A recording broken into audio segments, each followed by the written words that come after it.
Hello everyone, কেমন আছো তোমরা সবাই? তো আশা করি তোমরা সবাই ভালো আছো। তো নতুন একটা ব্লগ নিয়ে চলে আসলাম তোমাদের সামনে। তো আজকে যাচ্ছি হচ্ছে বারুইপুর, আর বারুইপুরে কী কাজের জন্য যাচ্ছি সেটা তোমরা জানতেই পারবে, ভিডিওটা দেখতে থাকো। তো চলে এসেছি বারুইপুর, বেশি সময় আর কি লাগে না এখানে, আর আসলে আমি কোনোদিনও দেখিনি যে কত সময় লাগে। তো এখানে এসে প্রথমে তো অনেক রকমের কুর্তিস আর বিভিন্ন রকমের জামা কাপড় এখানে ঝোলানো দেখতেই পাচ্ছ। তো আমার দেখতে ভালোই লাগে, ব্যাস ওইটুকুই, আমার কিনতে ভালো লাগে না। তো আমার ভালো লাগে দেখতে, বিভিন্ন রকমের জামা কাপড় ঝোলানো থাকে। তো আসলে আমি এখানে এসেছি আমার বরের জামা কাপড় কাটাতে, আর এখানে যে কুর্তিসগুলো দেখতে পাচ্ছ সেটা খুবই ভালো লাগছে, কিন্তু এগুলো আমার টাইপের একদমই নয়, আমি এরকম পছন্দ করি না। তো এখানে প্রথমে বাইকটাকে রাখার জন্য 10 টাকা দিতে হলো, টিকিট কাটলাম। আর এখানে এসেছি বরের জামা কাপড়ের পিস নিতে আর কি। তো শার্ট প্যান্টের পিস বহুদিন হয়ে গেছে, বহুদিন অ্যাকচুয়ালি বহু বছর হয়ে গেছে শার্ট প্যান্টের পিস কাটায় না, তো ওই জন্য ডিসাইড করেছিলাম যে এই মাসে কাটাবো। তো এখানে বিভিন্ন রকমের শার্ট প্যান্টের পিস আছে, দেখতে খুবই ভালো লাগে। আসলে পিস দেখতে যত ভালো লাগে তার থেকে বেশি ভালো লাগে যখন সেটাকে বানিয়ে নেওয়া হয়। আর এখানে প্যান্টের পিস দেখানো হচ্ছিল। আর আমরা বেশি অপশান চুজ করি না, কারণ বেশি অপশান থাকলে তার মধ্যে চুজ করা ভীষণ ডিফিকাল্ট হয়ে যায়। তো তোমরা এখানে দেখতেই পাবে, খুব জোর হলেও 4 থেকে 5 রকমের এখানে কালার ছিল, যেখান থেকে আমরা চুজ করছিলাম। আমরা দুজনে সেম টাইপেরই আমাদের সাইকোলজি কাজ করে, তো আমরা ওই জন্য বেশি জিনিস নিয়ে ঘাটাঘাটি করি না কখনোই। তো এখানে 4 থেকে 5 রকমের প্যান্টের পিস ছিল, যেখান থেকে আমরা চুজ করে নিয়েছিলাম যে কোনটা এখানে নেওয়া হবে। তো 3-4টে প্যান্টের পিসের মধ্যে আমরা দুটো প্যান্টের পিস পছন্দ করেছিলাম, আর সেটা তোমাদেরকে আমি পরে দেখিয়ে দেবো যে কোন প্যান্টের পিসগুলো নিয়েছিলাম।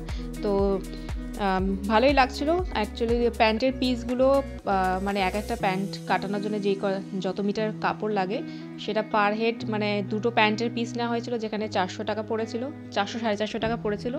আর এখানে শার্টের তোমরা কালার দেখতেই পাচ্ছ, বিভিন্ন কালার্সের ছিল আর বিভিন্ন ম্যাটেরিয়ালের ছিল। তো আমরা তো বেসিক্যালি কটনেরই পছন্দ করি সবাই, তো কটনেরই নেওয়া হয়েছে এখানে শার্টের পিস। তো এই পিসটা আমার খুব ভালো লাগছিলো, কিন্তু ও চাইছিল একটা মানে এক কালারের মধ্যে নিতে, তো এই জন্য এটা রিজেক্ট করে দিয়েছে, নিজের পছন্দ মতো নিয়েছে। তো আমি বললাম ঠিক আছে, প্যান্ট যখন আমার পছন্দ হয়েছে তো শার্ট নিজের পছন্দের নিক। আর ওখানে তোমরা দেখতেই পাচ্ছ কী কালারের শার্টের পিস নেওয়া হয়েছিল। তো যখন রেডি হয়ে যাবে আমি তোমাদের সাথে অবশ্যই শেয়ার করব। আর এখানে মাপ নেওয়া হচ্ছে, আর এই টাইমটা একটা হাস্যকর ব্যাপার হয়েছে, যিনি মাপছেন তিনি তো অনেক এজেড মানুষ।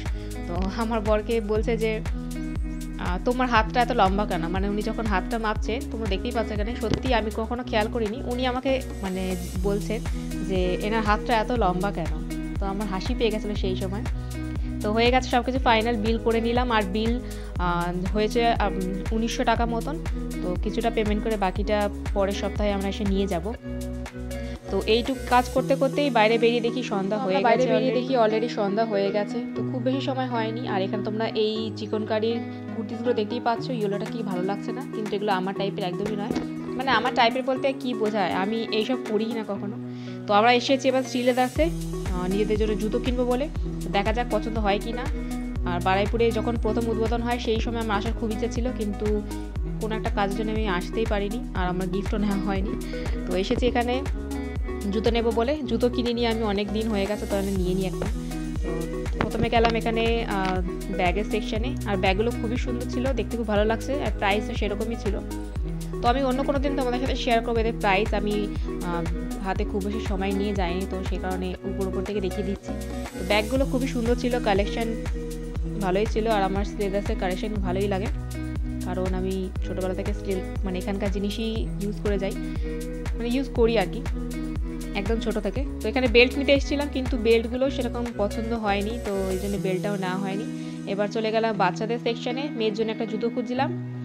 আর এখানেও আমি মেয়ের জন্য প্রপার কোনো ভালো দেখে একটা জুতো পাইনি, মানে যেটা পাচ্ছিলাম সেটা এত বেশি হাই ছিল, তখন আমার মনে হলো যে বেকার টাকা খরচা করে লাভ নেই, অন্য জায়গা থেকে জুতো নেবো আর কি। যা প্রাইস এখানে জিনিস দেয় সেই মানে যে জিনিসটা তার প্রাইসটা একটু বেশি হাই, ওই জন্য আমি মেয়ের জন্য নিলাম না, আমি চলে গেলাম আমার সেকশানে, আমি জুতো খুঁজছি। আর এখানেও আমি আমার মতো ঠিক মতো জুতোই খুঁজে পাচ্ছি না, জুতো অনেক টাইপের আছে, আমি একটু অন্য টাইপের জিনিসপত্র পছন্দ করি, তাই জন্য আমার একটু খোঁজাখুঁজি করতে সময় লাগে। তো এখানে আমি এই জুতোটা, খুব একটা জুতো আমি মানে দেখিনি, তোমরা দেখতেই পাবে। এই যে জুতোটা ছিল এটা একদম ভয়ানক দেখতে লাগছিল আমার পায়ে, তো আমি বেসিক্যালি কালো কালারের জুতো পরি, ওটাই আমার কাছে বেস্ট লাগে, সব ড্রেসের সাথে ম্যাচ করে যায়। আর এছাড়া আমি অন্য কোনো কালারের জুতো পরিই না। তো কালো রঙের জুতো যেটা আমার ভালো লাগবে এরকম কোনো জুতো খুঁজেই পাচ্ছি না। সত্যি বলতে কি এখানে কোনো সেরকম আমি দেখতেই পাচ্ছি না যে একটা ভালো জুতো আমি যে চুজ করব। এর থেকে নিউ মার্কেটে অনেক বেটার অপশান থাকে। আর আমি এতদিন গড়িয়া থেকে কিনেছি, সেখানে অপশানস ভালো থাকে, বাট এখানে আমি কিছুই পাচ্ছিলাম না খুঁজে। তো ফাইনালি আমি গেলাম ছেলেদের সেকশানে, সেখানে গিয়েও কিছু খুঁজে পাইনি। আমি পুরো সিলেবাসে কিছুই খুঁজে পাইনি। ফাইনালি এই জুতোটা আমি ফাইনাল করেছিলাম। এটাও দেখতে পাচ্ছ ব্ল্যাক, আর আগেরটা আমার ব্ল্যাকই ছিল। তো আমি ব্ল্যাক ছাড়া কিছু পরিই না, যাতে সব ড্রেসের সাথে ম্যাচ করে যায়। তো বিল করলাম, আর আমার জুতো যে প্রাইস ছিল সেটা 370 টাকা ছিল। তো রিজনেবল প্রাইসে জুতো হয়ে গেছে। এবার 2 বছর আরামসে এটাকে আমি চালাবো। ওখান থেকে বেরিয়ে আমি গেলাম একটু ফলের দোকানে ফল কিনতে মেয়ের জন্যে। তো এখানে বিভিন্ন রকমের ফল ছিল, কিন্তু আমি এখানে শুধু একরকম একটা ফল নিয়েছিলাম, এক রকমের না, আসলে 2 রকমের। তো এই যে তোমরা দেখতে পাচ্ছ প্লাম, এইটাই একটা নিয়েছিলাম টেস্ট করার জন্য যে মেয়ে খেতে পারে কি না। তো এটা 300 টাকা করে কেজি ছিল, আমি একটা 100 গ্রাম নিয়েছি, 30 টাকা নিয়েছে আমার। তো ফল কেনা হয়ে গেছে, এর সাথে কলা কিনেছিলাম কিছু, আর চললাম বাড়ির পথে। এবার তোমাদের যদি তোমরা পুরো ব্লগটা দেখে থাকো, তোমাদের মনে একটা প্রশ্ন আসতেই পারে আমি আমার খাওয়ার ভিডিওগুলো কেন দিইনি। কারণ কোনো একটা বন্ধু আমাকে বলেছিল যে নিজেরা কী করছি সেইটাও দিবি, কিন্তু অ্যাকচুয়ালি হয় কি আমি আর আমার বর কখনো খাইই না বাইরে বেরোলে। তো বাইরে বেরিয়ে আমরা কখনো খাই না, তো সেই কারণে সেই ফুটেজ আমি তোমাদের সাথে শেয়ার করতে পারি না। তো এসেছি আমি পাড়ার দোকানে, তো ওখান থেকেই মেয়ের জন্য জুতো চুজ করছিলাম, কারণ এখানে বেটার অপশান থাকে, প্রাইস রিজনেবল থাকে। তো এই ব্লু কালারটা আমার খুব একটা পছন্দ হয়নি, আমি নিয়েছিলাম এই পিঙ্ক কালারটা আমার খুব ভালো লাগছিলো। তো কিন্তু এটা আমার মেয়ের পায়ের হিসেবে অনেক ছোট ছিল, আর এই একটা কিটো ছিল। তো কোনটা নিচ্ছিলাম কিনেও বুঝতে পারছিলাম না, তাহলে ফাইনালি আমি এই পিঙ্ক কালারের এটা নিলাম। আর মেয়ের তো খুব পছন্দ হয়েছে, আর আমার জুতোটাও নিজেই পরে শো করছে, তোমরা দেখতেই পাচ্ছ। আসার সময় ওর জন্য একটা পেস্ট্রি কিনে নিয়েছিলাম, তো এই পেস্ট্রিটা মজা করে খেলাম। তো এখানে শেষ করছি আজকে ভিডিও। কেমন লাগলে অবশ্যই আমাকে জানিও, আর ভালো লাগলে অবশ্যই লাইক শেয়ার সাবস্ক্রাইব করতে ভুলো না আমার চ্যানেলকে। দেখা হচ্ছে অন্য কোনো ভিডিওতে, ততক্ষণ টাটা।